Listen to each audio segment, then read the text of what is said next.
Halo semuanya, sebelum kalian nonton video ini, jangan lupa klik tombol subscribe-nya. Dan jangan lupa aktifkan lonceng notifikasi biar kalian gak ketinggalan video-video gue selanjutnya. Oke, thank you.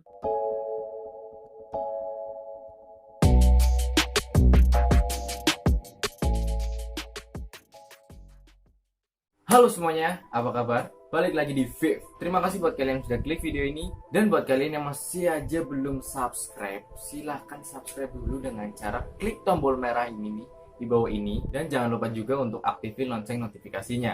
Oke? Dan di sini siapa sih yang gak suka main game gitu? Dikit banget cuy orang yang gak suka main game.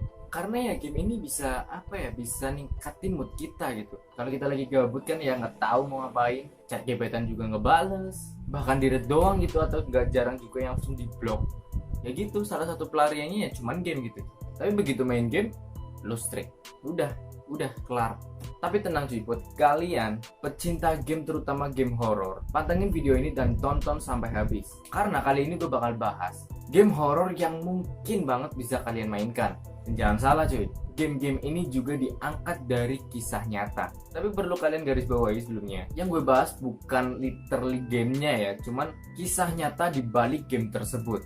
Penasaran? Kita langsung aja ke videonya. Game yang pertama adalah Fallout: The Dyatlov of Past Incident Story. Jadi game ini berasal dari Polandia sih, yang dikembangkan oleh IMGN Pro dan pertama rilis di Steam Store pada tanggal 9 Juni 2015. Dan nama Fallout adalah transliterasi dalam bahasa Rusia dari Holatshal yang berarti gunung mati. Dan game horror ini benar-benar diangkat dari kisah nyata sih. Cerita Fallout ini diangkat dari kisah nyata yang terjadi pada tahun 1959 di pegunungan Ural. Kejadian ini diberi nama Dyatlov Pass Incident. Kejadian ini merupakan salah satu misteri yang paling mengerikan di Rusia dan bahkan dunia. Dan bahkan sampai sekarang, apa yang telah terjadi di sana masih belum dapat dipecahkan. Hingga beberapa peneliti akhirnya memutuskan bahwa penyebab kejadian tersebut adalah kejadian gaib atau supranatural. Kisah ini bermula pada saat 10 mahasiswa pecinta alam dari Ural Polytechnical Institute yang beranggotakan Igor, Yuli, Lyudmila, Georgi Alexander Zinaida, Rustem Nikolai Semyon, dan Yelfimovich. Dan tim ini dipimpin oleh Igor Dyatlov. Rencananya mereka semua ini akan mendaki sebuah gunung yang bernama Gunung Otorten yang terletak 10 km dari tempat insiden. Dan kelompok itu berangkat dari kota Ivdel menggunakan truk ke kota Vizay, yaitu kawasan pemukiman terakhir sebelum memasuki alam liar kawasan Otorten. Saat bermalam di Vizay, kelompok ini baru mengetahui bahwa Otorten dalam bahasa Mansi berarti jangan pergi ke sana.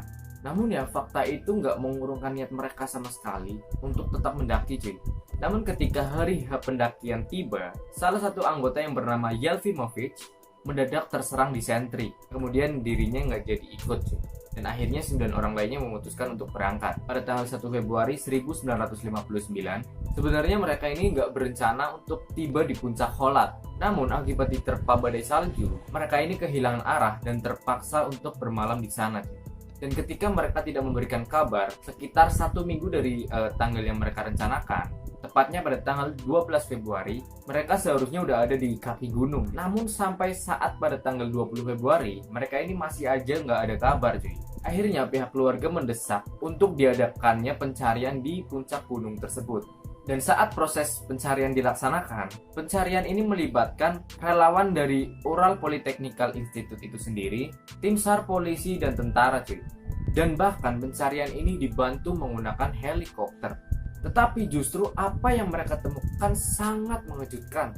Tenda yang mereka gunakan untuk berlindung dari salju terlihat dirobek dari dalam, seakan-akan mengisyaratkan bahwa penghuni tenda tersebut berusaha untuk keluar secara paksa.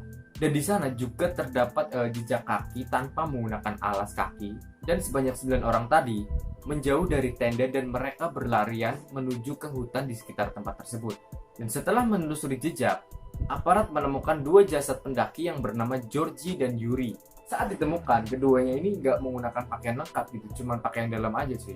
Dan mereka ini tewas membeku. Dan di dekat mereka ada setumpuk abu yang menandakan bahwa 2 korban ini sempat untuk berusaha membuat api untuk menghangatkan mereka. Igor, Zinaida, dan Rustem yang berlokasi di antara tenda dengan tempat jasad dua orang lain tadi cuy, yaitu Georgie dan Yuri. Aparat menyimpulkan Igor, Zinaida, dan Rustem masing-masing dari mereka ini ditemukan secara terpisah, terpaut 100 hingga 200 meter. Mereka ini tewas dalam kondisi dan posisi seakan-akan mereka ingin kembali ke tenda cuy. Sementara itu, 4 jasad lainnya baru ditemukan setelah pencarian selama lebih dari 2 bulan ketika musim semi tiba dan salju mulai meleleh di kawasan gunung tersebut. Pada 4 Mei, jasad dari keempat orang ini yaitu Lyudmila, Alexander, Nikolai, dan Semyon ditemukan terkubur di dalam salju di sebuah ngarai yang berlokasi sekitar 75 meter dari hutan. Dan saat ditemukan, jasad-jasad ini tuh beda dari jasad lainnya cuy. Keempat jenazah ini ditemukan menggunakan pakaian anti dingin yang mungkin sangat mumpuni pada saat itu. Akan tetapi anehnya, pada badan keempat jasad tersebut terdapat beberapa luka lebam, tidak seperti jenazah lainnya. Dan pada saat itu hipotermia jadi teori yang paling diyakini atas kematian 9 orang tadi cuy. Namun ada sejumlah pertanyaan yang tidak terjawab yang justru mematahkan teori kematian mereka diakibatkan oleh hipotermia. Dan pertanyaan-pertanyaannya adalah, apa penyebab kain tenda tersebut dirobek dari dalam? Mengapa para pendaki meninggalkan barang-barang mereka dan seakan keluar dari tenda itu secara terburu-buru? Dan mengapa pendaki semi profesional seperti mereka tidak mampu menghadapi hipotermia? Ketika jawaban atas sejumlah pertanyaan itu masih saja belum terjawab secara detail, muncul fakta baru terkait kasus tersebut. Dan menurut hasil otopsi, Lyudmila, Alexander, Nikolai, dan Semyon tewas akibat luka dalam dan bukan karena hipotermia. Sementara Igor, Zinaida, dan Rustem mengalami sejumlah retakan pada tulang mereka. Dokter autopsi menyebutkan bahwa ketiganya ini tewas karena luka lebam yang melampaui kekuatan yang dimiliki oleh manusia. Hasil otopsi juga menunjukkan bahwa lidah, kedua bola mata, separuh bibir, sejumlah lapisan kulit, dan beberapa fragmentasi tulang pada jasad Lyudmila dinyatakan hilang. Dan akibat dari kejadian ini, banyak banget teori-teori yang muncul cuy, mengenai akibat kematian dari para pendaki ini. Seperti penyidik yang menduga bahwa ada sosok mulai dari etnis Mansi, beruang, hingga monster Yeti yang menyerang Lyudmila, Alexander, Nikolai, dan Semyon. Sementara kelima korban lainnya ini meninggal akibat hipotermia setelah melarikan diri secara terburu-buru dari serangan sosok tersebut. Namun menurut hasil otopsi, sama sekali nggak ditemukan tanda luka bekas perlawanan. Selain itu juga tidak ditemukan jejak kaki selain 9 pendaki tadi cuy. Hasil penyelidikan juga menemukan jejak radiasi di berbagai lokasi cuy, kayak di tenda, jenazah, dan pakaian korban. Fakta itu memicu kemungkinan bahwa para korban ini tewas akibat subjek uji coba nuklir Uni Soviet. Namun tidak ada laporan sama sekali mengenai teori tersebut. Dan teori lain menyebutkan bahwa mereka ini dibunuh oleh alien, yang mungkin menjelaskan mengenai jejak radiasi dan luka lebam yang melampaui kekuatan manusia. Namun kayak kebanyakan teori tentang alien gitu, teori ini jadi nggak dipercaya sama sekali. Akhirnya pada bulan Mei 1959, investigasi terkait kasus tersebut ditutup. Dan otoritas menyimpulkan bahwa kematian para pendaki tersebut disebabkan oleh kekuatan spontan yang sangat dahsyat yang tidak dapat ditangani oleh para pendaki. Setelah itu selama 3 tahun, seluruh area tempat tewasnya para korban ditutup untuk umum. Dan bahkan sampai sekarang, kasus ini masih menjadi misteri. Yang kedua ada game Fatal Frame.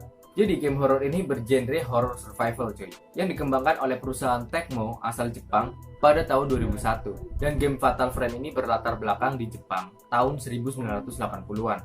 Jadi game ini menceritakan tentang sepasang kakak beradik yang bernama Miku dan Mafuyu Hinasaki. Saat itu Mafuyu ini hilang saat mencari seorang novelis terkenal di Himuro Mansion yang berhantu. Kemudian saudara perempuannya yang bernama Miku ini berusaha untuk mencarinya. Selama pencarian di dalam mansion tersebut, ia menemukan petunjuk-petunjuk tentang nasib orang-orang yang masuk ke dalam apa sih itu kayak kuil ya, bangunan lah ya intinya. Mereka ini harus melawan hantu yang sangat mengganggu, dan mereka ini menemukan tentang kebenaran akan ritual gelap yang pernah terjadi di sana. Game ini terfokus pada sepasang kakak adik ini yang menjelajah Himura Mansion dan melawan hantu-hantu tersebut hanya menggunakan kamera khusus. Dan menurut beberapa penuturan, lokasi Himura Mansion ini benar adanya cuy. Legenda Jepang mengatakan bahwa lokasi Himura Mansion atau juga sering disebut Himikiryu Mansion berada di kawasan berbatu di luar perbatasan Tokyo. Konon lokasi tersebut menjadi tempat salah satu pembunuhan yang paling mengerikan dalam sejarah Jepang modern. Legenda lokal percaya bahwa beberapa generasi dalam keluarga Himuro telah berpartisipasi dalam ritual Shinto atau yang lebih dikenal sebagai ritual mencekik dengan tujuan untuk mengunci karma buruk dari dunia. Versi yang paling terkenal dari kisah ini adalah karma buruk akan muncul setiap bulan Desember atau setiap akhir tahun melalui sebuah portal yang berada di atas tanah tersebut. Dan untuk mencegah hal ini, seorang gadis ditunjuk oleh kepala keluarga mereka dan ia diisolasi dari dunia luar untuk mencegahnya untuk menjalin ikatan ke dunia luar yang dianggap akan membahayakan efek dari ritual ini cuy. Di hari ritual mencekik, sang gadis ini akan diikat oleh tali di bagian pergelangan kaki, tangan, dan lehernya. Tali tersebut diikat pada sekelompok kerbau atau kuda untuk merobek tubuh sang gadis menjadi dua. Tali yang digunakan untuk mengikat kemudian akan direndam menggunakan darah dari sang korban dan diletakkan di atas portal tersebut. Mereka percaya bahwa hal ini dapat mengunci portal selama 50 tahun sebelum akhirnya mereka mengulangi ritual tersebut. Dan di suatu ketika saat ada wanita yang akan kembali dikorbankan untuk ritual tersebut, si gadis ini telah jatuh cinta kepada seorang lelaki yang mencoba menyelamatkannya dari ritual tersebut. Ikatan dunia ini telah menodai darah dan jiwanya sehingga mengacaukan ritual tersebut. Dan setelah mengetahui bahwa gadis ini jatuh cinta kepada seorang pria, kepala keluarga Himuro membunuh semua anggota keluarganya, dan karena ketakutan dengan apa yang akan terjadi, ia pun akhirnya bunuh diri. Legenda Himuro Mansion berhantu yang dipercayai masyarakat lokal ini adalah merupakan legenda setempat yang mengatakan bahwa jiwa-jiwa yang terbunuh dari keluarga tersebut masih berkeliaran untuk mengulangi ritual yang gagal dan menggunakan siapapun yang berani masuk ke dalam sana. Dan dilaporkan terlihat percikan darah di dinding, seolah-olah darah tersebut berasal dari tubuh yang ditebas oleh pedang. Banyak juga masyarakat sekitar yang melaporkan bahwa mereka melihat roh dan penampakan yang berpakaian serba putih sedang membilas pakaian dan menyiapkan alas untuk ritual. Dan banyak juga cerita yang beredar bahwa di area di luar Tokyo terdapat sebuah mansion yang dikabarkan telah ditemukan 7 orang yang dibunuh secara mengerikan. Dan bahkan sampai saat ini kematian 7 orang tersebut masih belum bisa dipecahkan sebab akibatnya. Yang ketiga ada game The Town of Light.